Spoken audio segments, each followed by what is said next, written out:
That's like the easiest last name. It Okay. is an easy one. All right. I'm with Tara Reed. I'm super excited for this one. Tara recently acquired a company on Microacquire and is now acquiring multiple companies. So, Tara, thanks so much for joining me. Yeah, thank you so much for having me. I actually just did my second, I haven't told you about this yet. I just closed my What? second Microacquire acquisition last week, at the end of last week. So I'm now two on Now, Microacquire. okay, I might have double the questions. That's right. So I mean, I want to make this about you and whatever you want to discuss. So maybe we'll focus on the first deal. I know a lot of people were excited to hear about that. I was too. What was it? What did it do? Or no. Let's start with this. Sorry. Let's hear your background. I want to hear about Growthspree. Let's start there. Great. Okay, good. So my background is in tech. Before becoming an entrepreneur, I used to run marketing initiatives at Google, and then Foursquare, and then Microsoft. So I worked on the business side and on the marketing department at those companies. And I now run a company. So I've been a full-time entrepreneur for 6 years now. And so I run a company called Apps Without Code. So we're an online school. We teach people how to build their own apps, web apps, mobile apps without knowing how to write any code. And then there is profit from that business. And we think about how we invest in other tools and other businesses that are also going to help our audience of entrepreneurs. Because for us, we've got this audience of 150,000 entrepreneurs who are just on our email list, who are looking for like entrepreneurship advice, what tools they should use to get started, all of that. And so we've decided that we're going to be creating another entity, and really through that separate entity, investing in and buying primarily marketing related software businesses, but putting our own spin on the distribution of them. So that's where, so I've got two companies, sort of holding companies that I run, Apps Without Code, and also a company called Growthspree, where we're acquiring small businesses. Nice. So we come from a similar background. I started a no code mobile app builder, Yeah. and I kind of wish I didn't sell it so we could, do what you're doing. But uh, you know, now I'm helping others like I yourself saw do that. that in your background. I love it. Yes. You were early. When was that? That was 2010. Yeah, it was when the iPhone first came out. Basically, it was so early that we almost developed a BlackBerry version of our Yeah. product. Yes. So that's how early we were. That's awesome. Congrats on all that. I Thank guess you. next question would be are you willing to share the company that you acquired on Microacquire? Yeah, absolutely. So there's been two. The first one is called Copycat, and it's a copywriting AI software. And the other one, the most recent one, is called Way, and so it's a software that helps you build a website, so a website building tool. The first company the founder is based in Switzerland, and the second company was actually owned by another company that had multiple softwares out of Brazil. Nice. Walk me through your acquisition process. Like, how do you start your initial reach out? How did the negotiations go? Kind of let's unveil the curtain on that a little bit. Yeah. Okay. So I will preface this by saying that I've spent the first like 4 to 6 months just trying to figure out what the heck I was doing. So there was a period of time where I just wasn't making lots of movement and getting deals done because I was trying to develop my preferences for what kinds of companies I was interested in, what deal size. There was sort of a range of deal size that I could do, and I wasn't really sure what was best. And also, I had to get out of my own way in terms of the due diligence process. I think that there is a limited amount of due diligence that you can do depending on the deal size. And so I think I probably like overcomplicated that part of the process when I first got started. But let me walk you through what I'm doing now and what's working. Nice. My favorite site to find tools and software and company on is Microacquire. I And appreciate that. yeah, it's like the best. And I'm not just saying this, like that is true. I would say that to anyone. I like the combination of like quality and also responsiveness from founders. And like you've done a really good job. I don't even know how you've done it, but did a really good job curating. So, I oh, have a you're que- saying something. I have a question there. Yeah. There's probably a lot of founders listening to this and maybe thinking about selling their business. What's like a red flag to you? Like when you like responsiveness from founders is obviously a great thing. Is there anything that kind of stands out as like, don't do this or definitely have, these sort of metrics in place?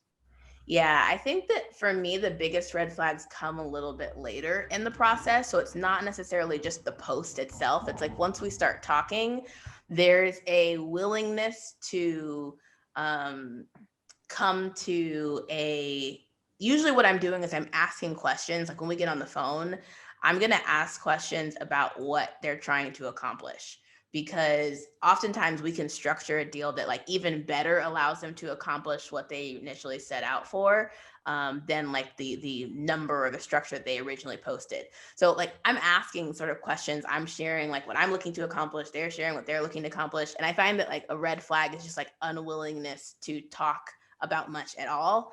It's like if we're going to go into business together and we're going to work on something, like we sort of have to talk about where we're going and what we're motivated by. So those are my favorite parts of doing the deal, having those conversations about like what we're each motivated by. I have my main thing when I go into talking to a founder is trying to figure out what their relationship with risk is.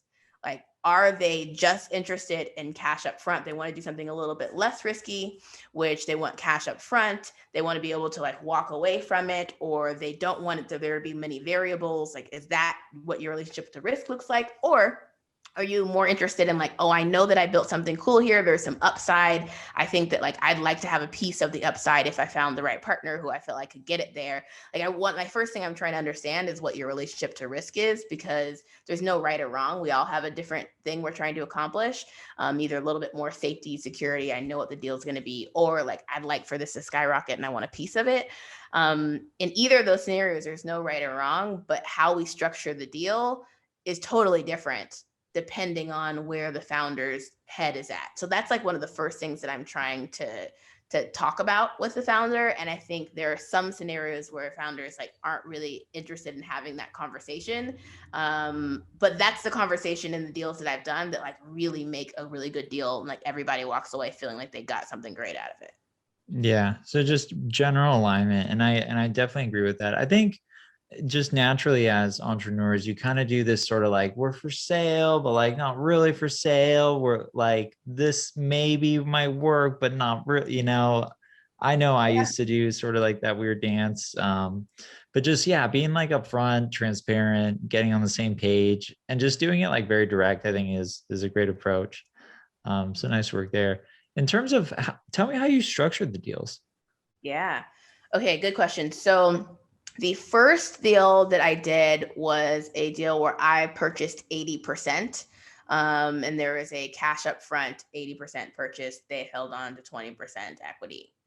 The second deal that I structured was different. I bought 100% of the business, of course, in that deal. And we had like a 3 payment tranche payout. The other part that's really important about how we structure the deals, just for like tax planning purposes, is we'll do a lot of the asset purchase. There'll be like we'll take the amount that we agree upon, and a particular percentage of that will be actually for the asset purchase itself, and the other percentage of that will be for like independent contractor work, which creates a little bit Mm, more ease of tax for just like everybody. So that's another structure. It's the same amount that we agreed upon, but we just split it into 2 different vehicles, and that's another element of the deal. nice. And those are really good ways to de-risk the deal for really both parties, because number one, the seller is able to get a deal done because they're being flexible on terms. And then with you, you know that the seller isn't going to essentially walk away after the acquisition and not be available for anything on transition and all that fun stuff. Yeah, I think for the deals that I'm doing, I'm looking for someone to come on and largely stay on either as CTO. There are some occasional deals that we find where that person would be like CMO, but usually it's CTO who would stay on board. And so our particular strategy is to acquire software businesses, but to really wrap them in something different. And so for that reason, we're looking for someone who's going to, at least one person on the team, even if it's a contractor who was working and doing most of the development, to stay on board. So for that reason, we don't do everything up front usually, but we do like most up front. We'll split a few different sort of milestones around that transition period, which is usually a short transition period of like a few months. Awesome. What does a transition period look like? Yeah, great question. So we're acquiring multiple businesses. So we have a Growthspree Slack channel. The initial part of that transition looks like I put them, particularly since there's going to be an independent contractor agreement, we have them join, we use letsdeal.com for payments. They join that. So there's automatic payments, and that handles internationally really well. So it puts their terms of service in their country's terms.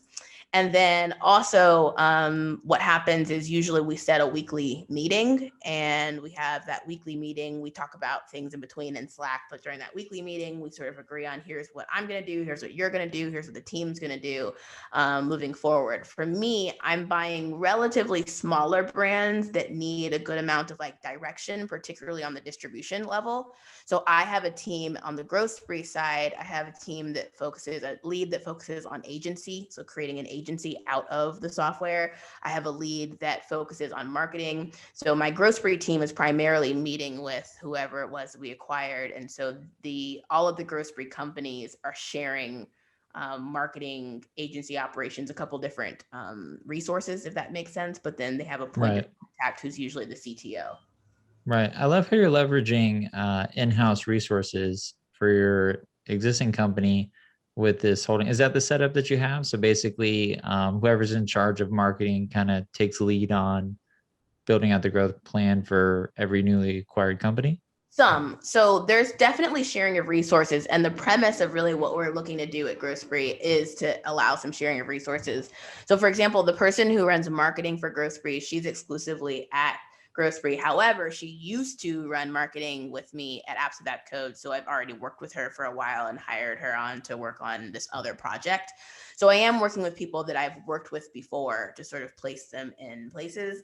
From an agency perspective, we have an agency at Apps Without Code. And so my agency lead at Apps Without Code is also working with me on Growthspree, because what's foundational at the view of how we're approaching things at Growthspree is, and this is interesting because I've done a lot of helping people building my own software and selling it, and helping other people build software and selling it.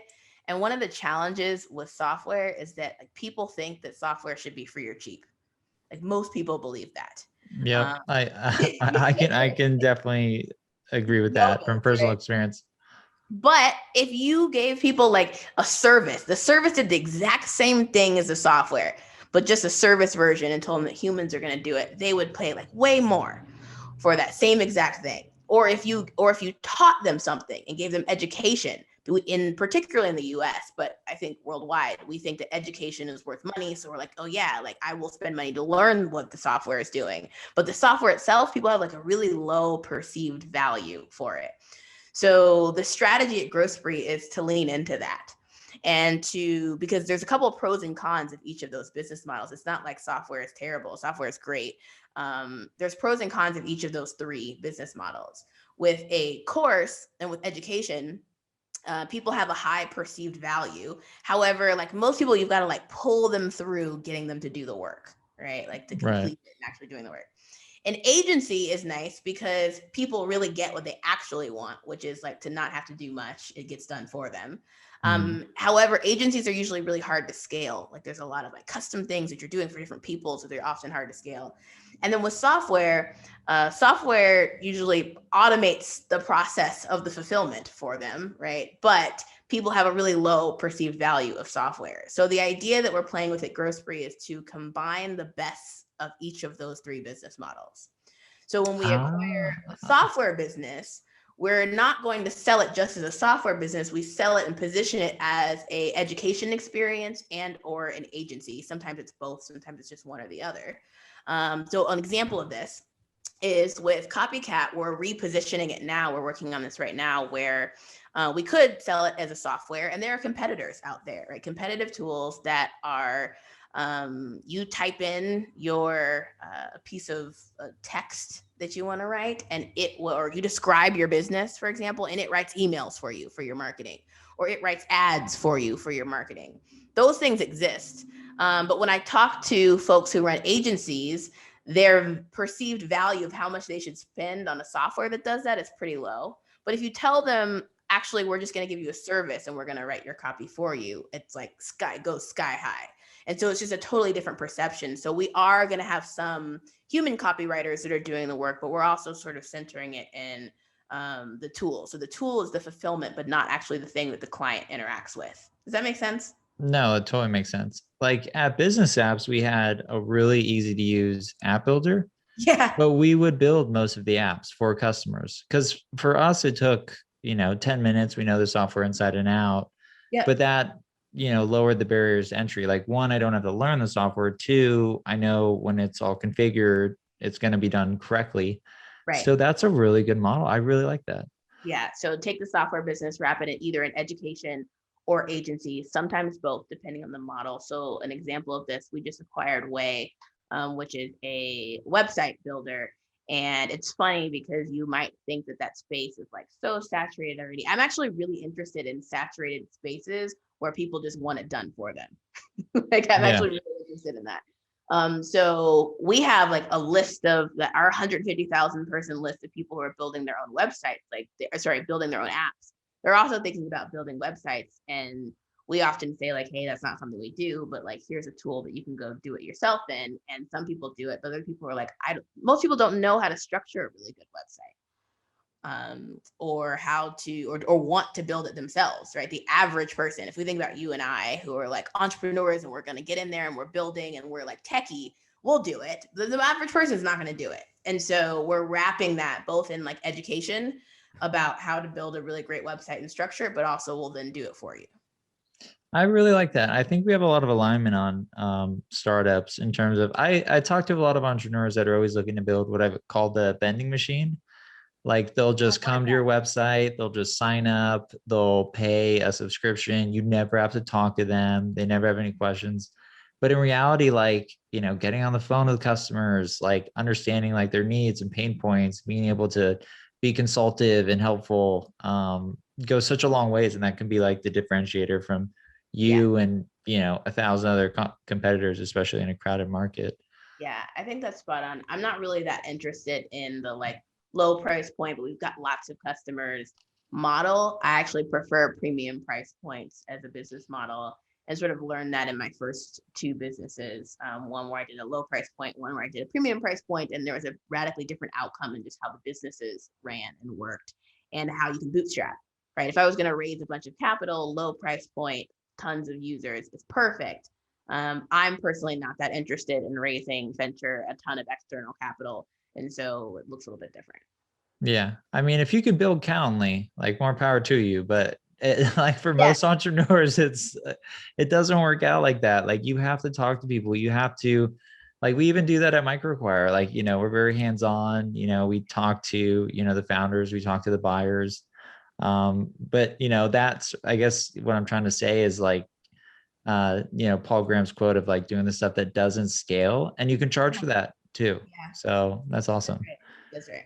I guess my next question is, due diligence. Can you walk me through that? Because for some people, it's, really lengthy. I've gone through some pretty lengthy due diligence processes myself. Other people do it quick. Like walk me through maybe like the main parts of, you signed an LOI, maybe you're getting close to a purchase agreement, you have Mm-hmm. a circled closing date. What is, due diligence look like for you?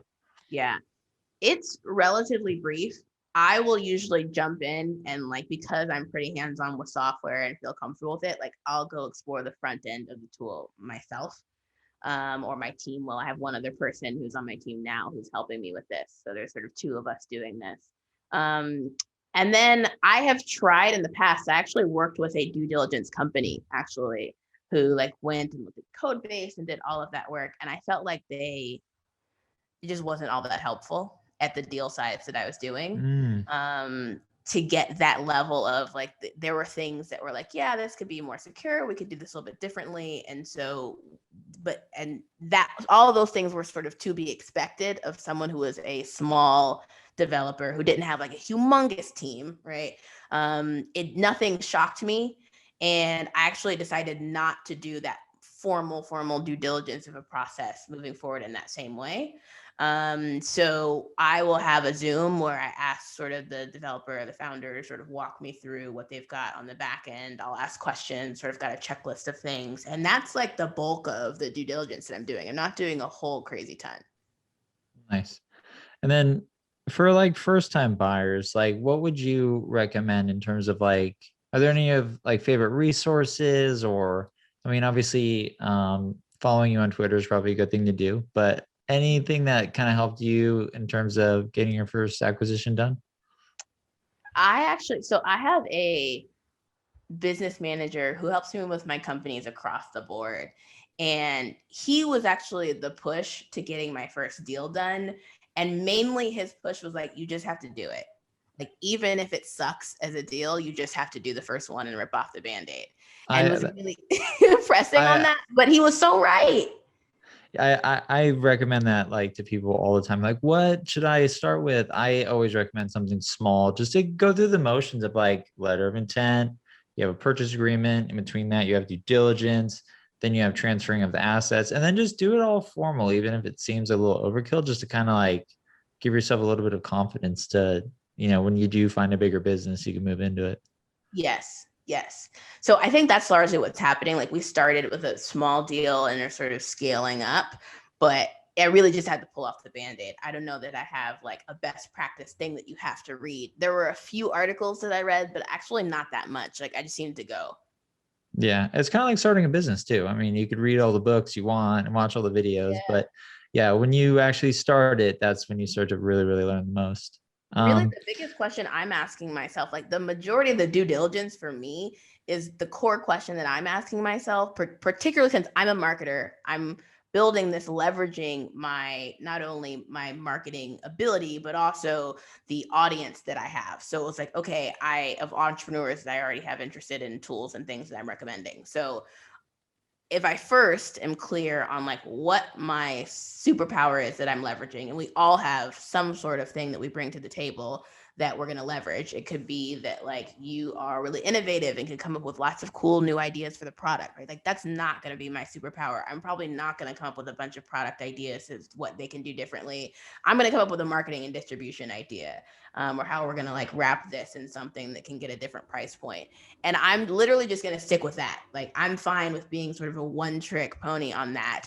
And so my question when I'm looking at a deal is like, what is my confidence of the ability to market this? yeah, That's really seeing the biggest thing I want to know. yeah, seeing the potential upside like as you acquire it. Yes. That's awesome. So I'm sure you have some ambitious plans for it this year. Are you willing to share maybe, what you have in store, other companies you're hoping to acquire, anything at all? Yeah. Okay. So, in general, I'm looking for marketing related businesses. We're not exclusively looking at software. So, there are some like education businesses and some agencies, but sort of that trio of education software agency, primarily leaning on softwares. I am really looking for a LinkedIn lead generation tool, which I know is like a interesting space because there's so many of them. We haven't done a deal yet that I really like, so I'm totally looking for that. Other than that, I'm really open to opportunities that come my way. I am a big practicer, and this is funny because I don't know a ton of women who are in micro private equity. Andrew, if you know some, let me know who I should talk to. But I don't know a ton, but I do know that in my own business practice, I like to balance the like masculine and feminine energy. So what I mean by that is like, I'm not always like, here's the goal that we're trying to hit. Sometimes I'm like in flow of what opportunities come my way. So if I see something that I think is a really good fit and it fits sort of this formula that we have already built and are building, like, I'm going to talk to someone. And also, like, if it feels good, if it feels like I can have a good working relationship with the founder, like, I'm going to lean that way, as opposed to making really a ton of rigid criteria or like, here are the exact things that we have to buy moving forward. Nice.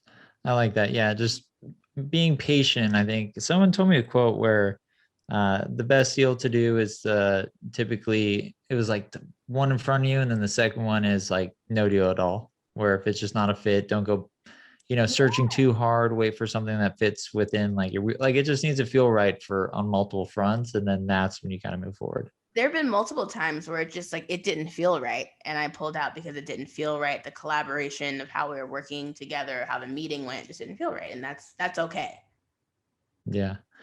Well, Tara, this has been awesome. I so appreciate you coming on this podcast. Where can people find you and learn more about you?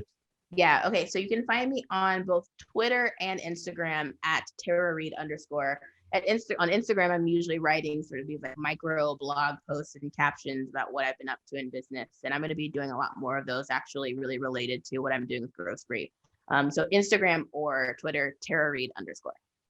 All right, there we have it. Tara, thanks again so much for coming on. I appreciate it. Thanks so much for having me.